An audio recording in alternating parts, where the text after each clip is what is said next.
नमस्कार। समसामयिक विषयों पर आपके पसंदीदा कार्यक्रम विशेष में आपका स्वागत है। मैं हूं वैभव राज शुक्ला। जब देश आज़ाद हुआ तो देश के सामने एक बड़ी चुनौती थी, 500 से ज़्यादा रियासतों को भारत के साथ मिलाना। ऐसे नाजुक वक्त में लौह पुरुष सरदार वल्लभ भाई पटेल ने देश के गृह मंत्री का पद संभाला और सभी रियासतों को मिलाकर देश को अखंड बनाया। लेकिन जम्मू कश्मीर के भारत में विलय के साथ ही भारतीय संविधान में अनुच्छेद 370 जुड़ गया।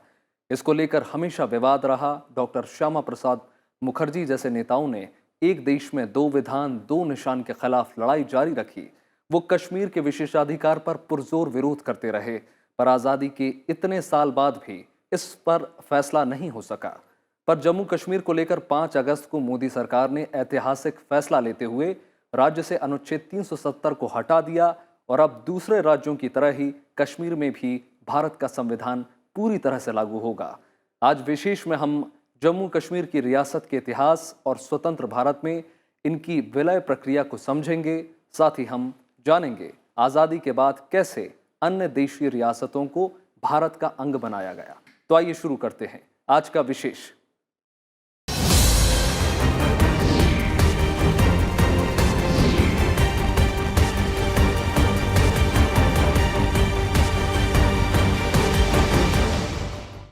15 अगस्त 1947 को भारत को अंग्रेजी हुकूमत से आज़ादी तो मिली, लेकिन देश के 2 टुकड़े हो गए। इसके साथ ही देश में मौजूद 565 देशी रियासतें भी आज़ाद हो गईं। तब तत्कालीन उप प्रधानमंत्री और गृह मंत्री सरदार पटेल ने देशी राजाओं को मनाने और भारत के साथ लाने में अहम भूमिका निभाई और देश को एकता के सूत्र में पिरोया। बाद में गोवा, पांडिचेरी और सिक्किम को भी भारत में शामिल किया गया।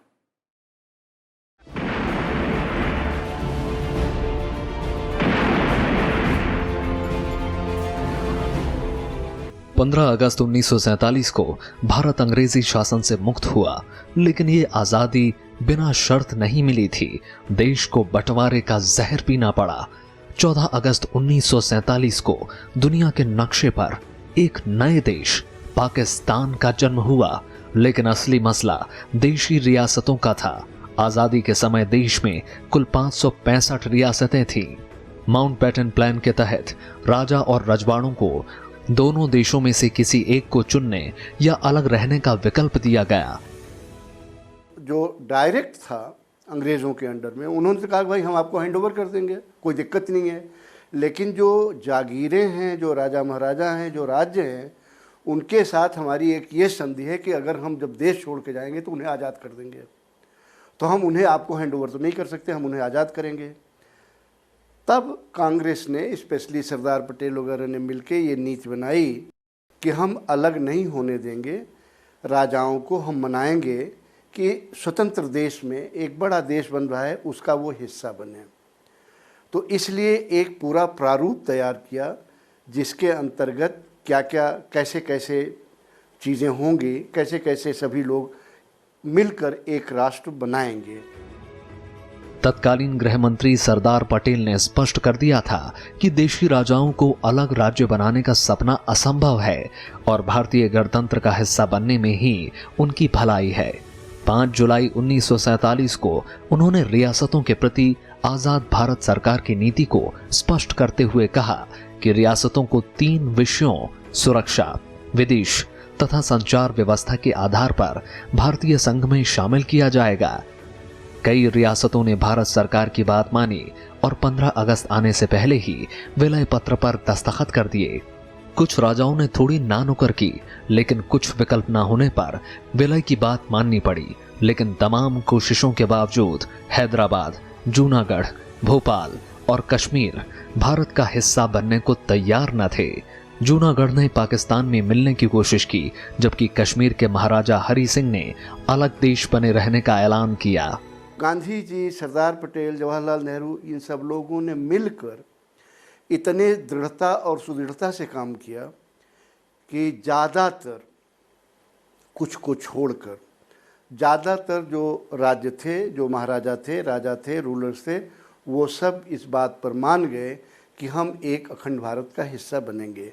कुछ जागीरें थी, कुछ स्टेट थे जिसमें नाभा है हरियाणा में, या भोपाल के नवाब थे, या जूनागढ़ के नवाब थे या हैदराबाद के निज़ाम थे, और पार्टली थोड़ा बहुत हरि सिंह कि इन लोगों ने अनिश्चय की स्थिति रखा।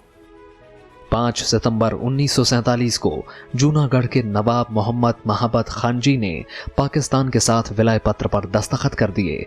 सरदार पटेल ने नवाब से अपना फैसला बदलने को कहा, लेकिन नवाब नहीं माने। इस बीच जूनागढ़ के लोगों ने नवाब के खिलाफ विद्रोह कर दिया। बढ़ते विरोध के बीच नवाब को पाकिस्तान भागना पड़ा और जूनागढ़ भारत में मिला लिया गया। इधर निजाम ने हैदराबाद को आजाद देश घोषित कर दिया। भारत ने निजाम से अपना फैसला बदलने की अपील की। हैदराबाद में सांप्रदायिक दंगे शुरू होने लगे और भारत ने वहां सेना भेजने का फैसला किया। 13 सितंबर 1948 को भारत और हैदराबाद के बीच लड़ाई शुरू हुई। 18 सितंबर को निजाम की सेना ने आत्मसमर्पण कर दिया। फारूक अब्दुल्ला साहब वो और पंडित जवाहरलाल नेहरू के बीच में जो बातचीत हुई, जो हम पढ़ते हैं, जो हमारी किताबों में लिखा गया, उनमें जो हम पढ़ते हैं, उनको देख के ये लगता है कि शायद पंडित जवाहरलाल नेहरू का फारूक अब्दुल्ला जी की तरफ कुछ सॉफ्ट कॉर्नर था, जो उन्होंने शर्तें रखी, उन शर्तों को शायद उन्होंने बड़ी आसानी से मान लिया।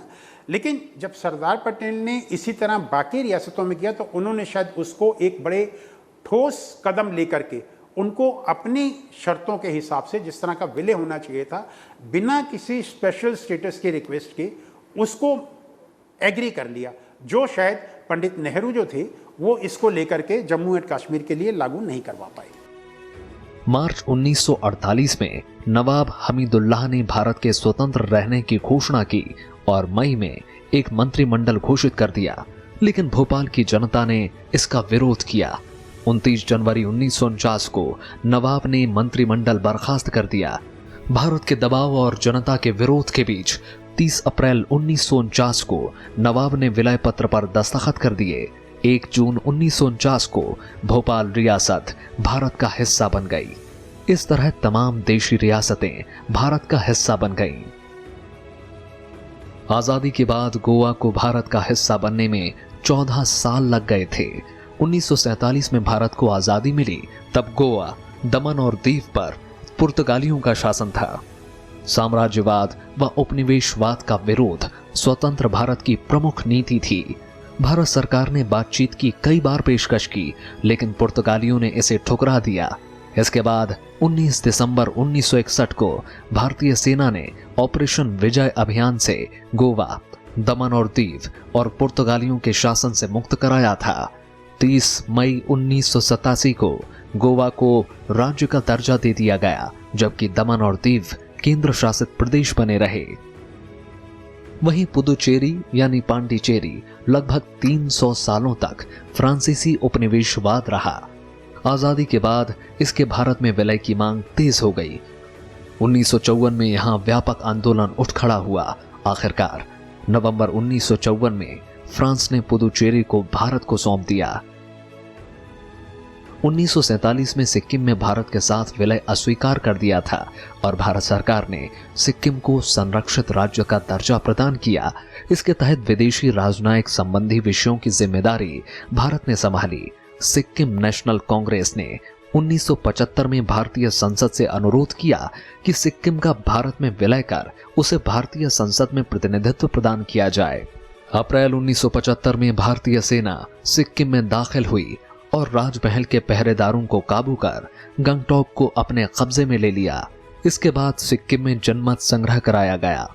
जनमत संग्रह में करीब 98% लोगों ने भारत के साथ जाने की वकालत की, जिसके बाद सिक्किम को 15 मई 1975 को भारत का 22वां राज्य बनाया गया। Bureau report, Rajya Sabha TV. Bharat के सांस्कृतिक, सामाजिक, आर्थिक और राजनीतिक इतिहास में जम्मू कश्मीर राज्य का महत्वपूर्ण स्थान है। यहाँ तक कि ब्रिटिश औपनिवेशिक राज्य में भी जम्मू कश्मीर रियासत का खास महत्व रहा। ये उन 5 रियासतों में से एक थी जिसकी व्यवस्था सीधे भारत के वायसरॉय देखते थे। लेकिन आज़ादी के तुरंत बाद पाकिस्तानी आक्रमण और कश्मीर के तत्कालीन महाराजा के आग्रह पर भारत में विलय के बाद से उपजे हालात ने इस राज्य की स्थिति को विशेष बना दिया, जो आज हमेशा चर्चा में बना रहा।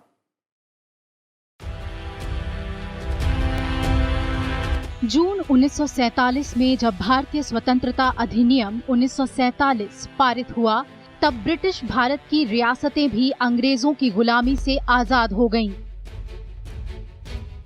इनमें जम्मू कश्मीर की रियासत भी शामिल थी। इस अधिनियम के तहत रियासतों को एक स्वतंत्रता दी गई कि वो चाहें तो भारत के साथ रहें या पाकिस्तान के साथ।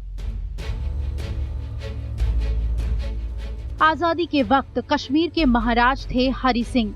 वो भारत पाकिस्तान दोनों से यथास्थिति समझौता यानी स्टैंड स्टिल अग्रीमेंट के पक्ष में थे और स्वतंत्र रियासत के महाराजा बने रहना चाहते थे। इस बीच पाकिस्तान ने कबायलियों के वेश में 22 अक्टूबर 1947 को जम्मू कश्मीर पर आक्रमण कर दिया। पाकिस्तानियों से बचने के लिए महाराजा हरि सिंह ने 24 अक्टूबर 1947 को भारत सरकार से मदद मांगी और भारत के साथ विलय के मसौदे पर हस्ताक्षर करने का निर्णय लिया। इसके बाद 26 अक्टूबर 1947 को महाराजा हरि सिंह ने कश्मीर रियासत का उसी वैधानिक विलय पत्र द्वारा भारत में विलय किया, जिसके आधार पर शेष सभी रियासतों का भारत में विलय हुआ था। इसके बाद साल 1950 में भारत के संविधान की पहली अनुसूची में भाग ख राज्य में जम्मू कश्मीर को शामिल किया गया। जम्मू कश्मीर का जो विलय था बाकी राज्यों से बिल्कुल अलग नहीं था, क्योंकि जो इंस्ट्रूमेंट ऑफ एसेशन था, जिसको आप संधि पत्र कह लीजिए, जिससे आप विलय का प्रपत्र कह लीजिए, जम्मू और कश्मीर का भी संधि पत्र या विलय पत्र भी वही था। इसलिए ये कहना कि जम्मू कश्मीर का विलय और राज्यों से अलग था, ये न केवल ऐतिहासिक झूठ है बल्कि देश की जनता को गुमराह करने का एक षड्यंत्र है कि पंडित नेहरू ने इतनी बड़ी खाई खड़ी कर दी शेख अब्दुल्ला को गोद में बिठाकर कि महाराजा उनकी तरफ से शंकित हो गए। इसीलिए इंस्ट्रूमेंट ऑफ एक्सेशन को साइन करने में 1-1.5 महीना लग गया। जो इस 1.5 महीने देर हुई, 15 अगस्त की बजाय सितंबर में चला गया। पाकिस्तान ने उसका फ़ायदा उठाया कि अभी तो कश्मीर किसी का हिस्सा नहीं है, तो भारत का हिस्सा नहीं है, तो भारत डिफेंड नहीं करने आएगा। उसने अटैक किया, कबायलियों के नाम से उसने आर्मी ने अटैक किया। और जब बारामूला चला गया, इसके बाद कश्मीर से मुश्किल से 20-25 किलोमीटर दूर सेना रह गई श्रीनगर से, तब महाराजा ने इंस्ट्रूमेंट ऑफ एक्सेशन पे दस्तखत कर दिए। भारत में विलय के बाद शेख अब्दुल्ला मार्च 1948 में जम्मू कश्मीर के वजीर आजम यानी प्रधानमंत्री बने। हालांकि शेख अब्दुल्ला की पार्टी नेशनल कॉन्फ्रेंस का आंदोलन और महाराजा हरि सिंह के खिलाफ असंतोष को देखते हुए भारत सरकार ने ये घोषित किया कि जम्मू कश्मीर के लोग अपनी संविधान सभा के माध्यम से कार्य करते हुए अंतिम रूप से निर्णय करेंगे कि राज्य का संविधान क्या होगा। इसके बाद साल 1951 में राज्य की 75 सदस्यीय संविधान सभा का गठन हुआ, जिसने फरवरी 1954 में जम्मू कश्मीर के भारत में विलय की पुष्टि की। इसके बाद जम्मू कश्मीर का संविधान 17 नवंबर 1956 को स्वीकार किया गया और 26 जनवरी 1957 से लागू हो गया। रियासत के संविधान के अनुच्छेद 26 के मुताबिक फिलहाल राज्यपाल ही राज्य का प्रमुख है। हालांकि इस संविधान के तहत 1965 तक राज्य में अपना अलग सदर रियासत होता था। साल 1965 में जम्मू कश्मीर के पहले मुख्यमंत्री गुलाम मोहम्मद सादिक बने। जम्मू कश्मीर देश का अकेला ऐसा राज्य है जिसके पास अपना अलग संविधान है। 3 विशेष मुद्दे थे, एक्सटर्नल अफेयर था, टेलीकम्युनिकेशन था। इन विषयों को लेकर के उन्होंने कहा कि हम आपका रहेगा, लेकिन बाकी विषयों के ऊपर जम्मू एंड कश्मीर के लिए अपना संविधान होगा, उसकी ऑटोनॉमी होगी। इन शर्तों के ऊपर असेशन किया गया था। इसीलिए जम्मू एंड कश्मीर को जो हमारे संविधान के सारे प्रोविज़न हैं वो लागू नहीं होते हैं। ये उस समय की स्थिति है। और इसी तरह से क्योंकि उनकी अपनी एक अलग से कॉन्स्टिट्यूएंट असेंबली बनी जिसने अपना एक संविधान बनाया जो 1956 में लागू हुआ, और उसके बाद में वहाँ की कॉन्स्टिट्यूशन असेंबली जो है वो डिसॉल्व कर दी गई।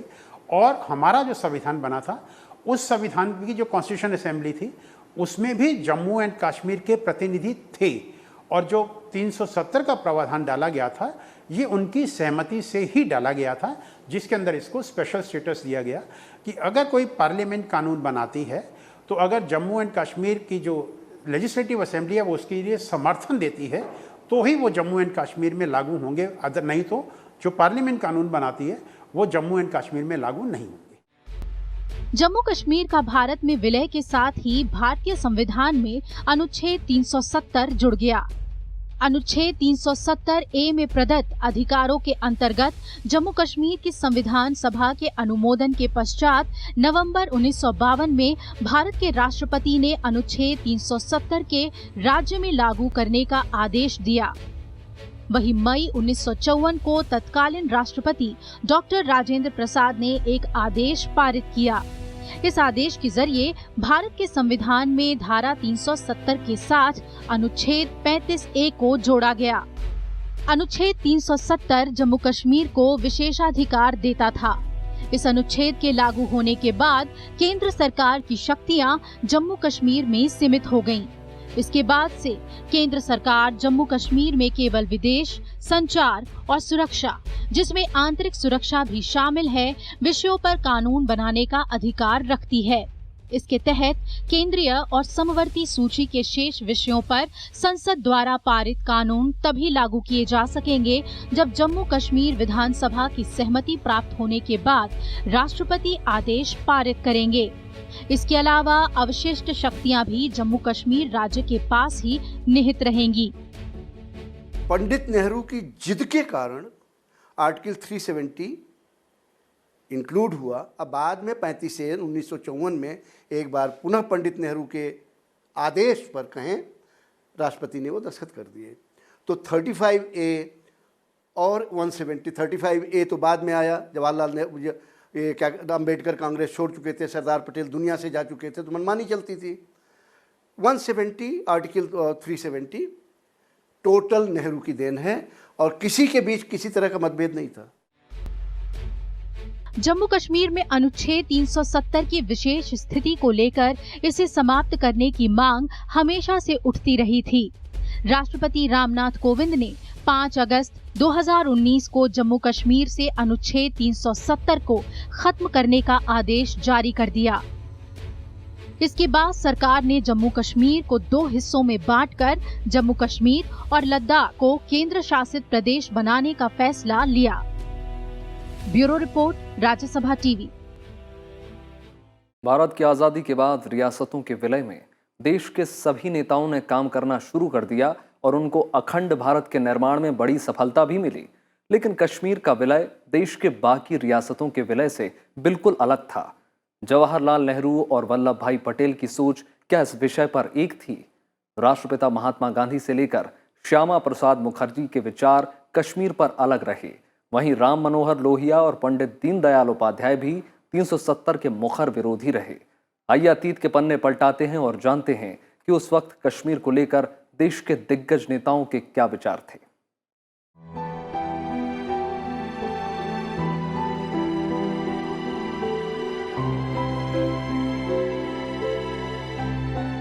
भारत पाकिस्तान के बीच सरहदों की लकीरें खींची तो देश के लिए एक दर्द भरा मंजर आजादी के साथ आया, जिसे भूलने में काफी वक्त लगा। लेकिन कुछ चुनौतियां नए और आजाद भारत के सामने आई, जिनका हल ढूंढने में सदियां बीत गईं। भारत का शीश जम्मू कश्मीर, जो हमेशा अखंड भारत का हिस्सा रहा, लेकिन उसके विलय के समय 370 और 35A के फंदे ने पूरे देश को उलझाए रखा। रियासतों के विलय में देश के प्रधानमंत्री जवाहरलाल नेहरू और गृह मंत्री सरदार पटेल की सबसे अहम भूमिका रही थी। लेकिन देश की आजादी में अहम भूमिका निभाने वाले नेताओं के कश्मीर के विलय पर भिन्न विचार थे। वो कई किताबों और उनके पत्राचार के जरिए सामने आते हैं। सबसे पहले बात करें राष्ट्रपिता महात्मा गांधी की, तो उस समय महात्मा गांधी को उम्मीद थी कि कश्मीर भारत के साथ आएगा और 2 राष्ट्रों की थ्योरी को नकार देगा। ये बात पटेल के राजनीतिक सचिव वी शंकर ने अपनी किताब माई रिमिनिसेंस ऑफ सरदार पटेल में लिखी। विलय के लिए कोई विचार नहीं था, जो कुछ विचार थे वो इंस्ट्रूमेंट ऑफ एक्सेशन में आ गए। अंबेडकर ने जिस तरह से झाड़ लगाई अब्दुल्ला को, अभी मैंने बताया कि आप निकल जाइए, हम नहीं करेंगे। सरदार पटेल किसी भी तरह का स्पेशल स्टेटस देने के लिए तैयार नहीं थे। पंडित नेहरू की जिद के कारण आर्टिकल 370 इंक्लूड हुआ। अब बाद में 35 से 1954 में एक बार पुनः पंडित नेहरू के आदेश पर कहें राष्ट्रपति ने वो दस्तखत कर दिए। तो 35A और 170, 35A तो बाद में आया, जवाहरलाल नेहरू ये क्या अम्बेडकर कांग्रेस छोड़ चुके थे, सरदार पटेल दुनिया से जा चुके थे, तो मनमानी चलती थी। 170 आर्टिकल 370 टोटल नेहरू की देन है और किसी के बीच किसी तरह का मतभेद नहीं था। सरदार पटेल और जवाहरलाल नेहरू के विचार कश्मीर पर अलग थे। वी शंकर ने अपनी किताब में लिखा, पटेल ने फैसला जम्मू कश्मीर के शासक पर छोड़ दिया। शंकर की किताब माई रेमिनिसेंस ऑफ सरदार पटेल के पृष्ठ 127 में लिखा गया, सरदार पटेल चाहते थे कि यह फैसला हरि सिंह ही करें और अगर वो महसूस करते हैं कि उनके राज्य का हित पाकिस्तान के साथ जाने में है तो वो ऐसा ही करें। वही इतिहासकार राजमोहन गांधी ने गांधी पटेल अलाइव 1991 के पेज 439 पर लिखा, वल्लभ भाई कश्मीर को लेकर 13 सितंबर 1947 तक अनमयस्क थे। उसी दिन सुबह उन्होंने भारत के पहले रक्षा मंत्री बलदेव सिंह को खत लिखा, जिसमें संकेत दिया अगर वो यानी कश्मीर दूसरे राष्ट्र में जाना चाहेंगे तो वो इसे स्वीकार करेंगे। वही कश्मीर पर नेहरू और पटेल के बीच पत्राचार भी हुए थे। नेशनल बुक ट्रस्ट ने वर्ष 2010 में एक किताब भी प्रकाशित की थी। इसका नाम है Nehru Patel agreement with in differences select document and correspondence 1933 से 1950।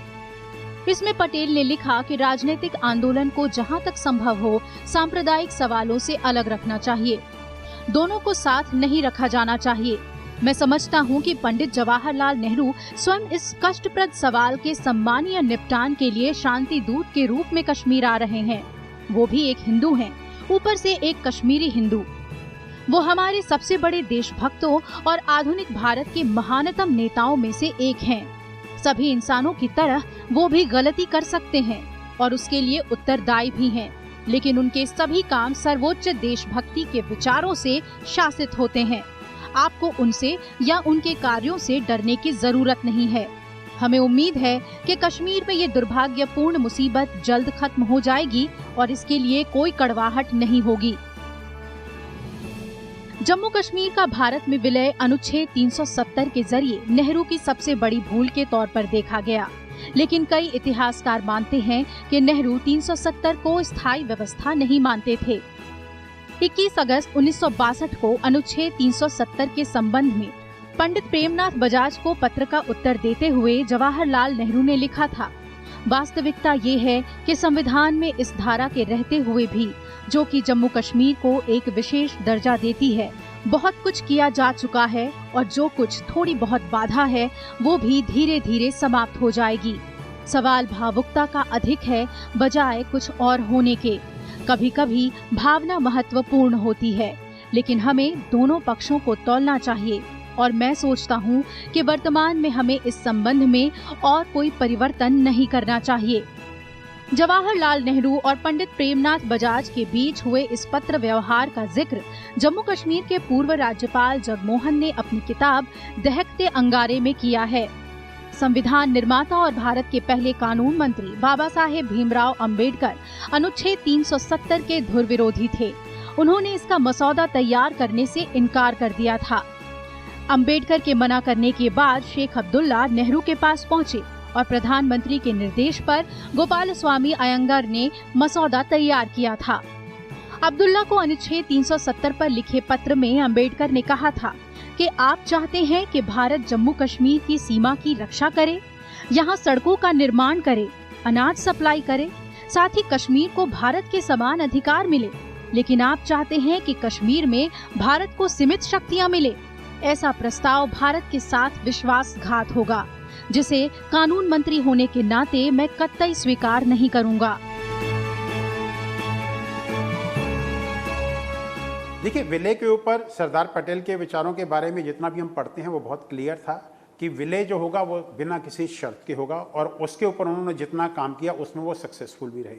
अगर हम कॉन्स्टिट्यूशनल असेंबली की डिबेट की बात करें, उसमें भी अगर हम देखें तो बाबा साहब अम्बेडकर जो थे, जो हमारे जो कॉन्स्टिट्यूशन असेंबली बनी थी और उसके ड्राफ्टिंग कमेटी के वो चेयरमैन थे, उन्होंने भी इस बात पे बहुत साफ लिखा है कि मैं कश्मीर के लिए स्पेशल स्टेटस के फेवर में नहीं हूँ। एक देश के अंदर दो संविधान नहीं हो सकते, ऐसा उनका भी मत था और वो इसके अगेंस्ट थे। लेकिन क्योंकि मेजॉरिटी से ये डिसीजन लिया गया तो उनके विचार रिकॉर्ड के ऊपर ज़रूर हैं, लेकिन क्योंकि ये सहमति सबकी बनानी थी तो मेजॉरिटी से जो व्यू लिया गया उसके लिए जम्मू एंड कश्मीर को एक स्पेशल स्टेटस दिया गया। वहीं कश्मीर के मसले पर सबसे ज्यादा अलग और विरोध के स्वर डॉक्टर श्यामा प्रसाद मुखर्जी ने बुलंद किए थे। डॉक्टर मुखर्जी ने जम्मू कश्मीर में अनुच्छेद 370 लागू किए जाने के विरोध में नेहरू मंत्रिमंडल से इस्तीफा दे दिया था। डॉक्टर मुखर्जी चाहते थे कि कश्मीर भारत का हिस्सा बने, लेकिन बाकी राज्यों की तरह, न कि विशेष राज्य के तौर पर। उन्होंने नारा दिया था कि एक देश में दो निशान, एक देश में दो प्रधान और एक देश में दो विधान नहीं चलेंगे, नहीं चलेंगे।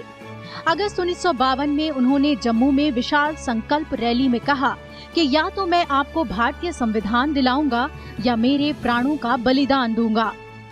1953 में बिना परमिट जम्मू कश्मीर में प्रवेश करने पर शेख अब्दुल्ला सरकार ने उन्हें हिरासत में लेकर नजरबंद किया और 23 जून 1953 को श्रीनगर की जेल में संदिग्ध परिस्थितियों में वो मृत पाए गए। संविधान अनुच्छेद 370 के घोर विरोधी डॉक्टर श्यामा प्रसाद मुखर्जी इसे राष्ट्रीय एकता के लिए खतरा मानते थे और इसके विरुद्ध अपनी लड़ाई उन्होंने जान जाने तक जारी रखी। उस समय के प्रमुख नेताओं में राम मनोहर लोहिया भी 370 के खिलाफ थे, तो पंडित दीनदयाल उपाध्याय ने भी खुलकर कश्मीर पर सरकार की नीतियों की आलोचना की थी।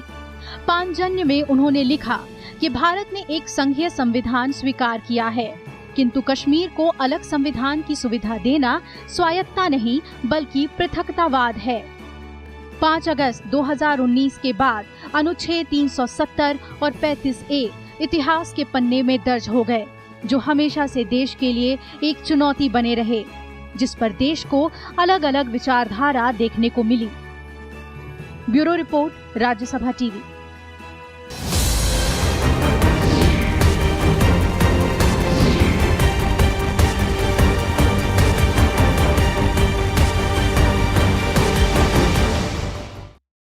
आज के विशेष में इतना ही। आप ये हमारा कार्यक्रम YouTube पर भी देख सकते हैं। जुड़े रहिए राज्यसभा टेलीविजन के साथ। नमस्कार।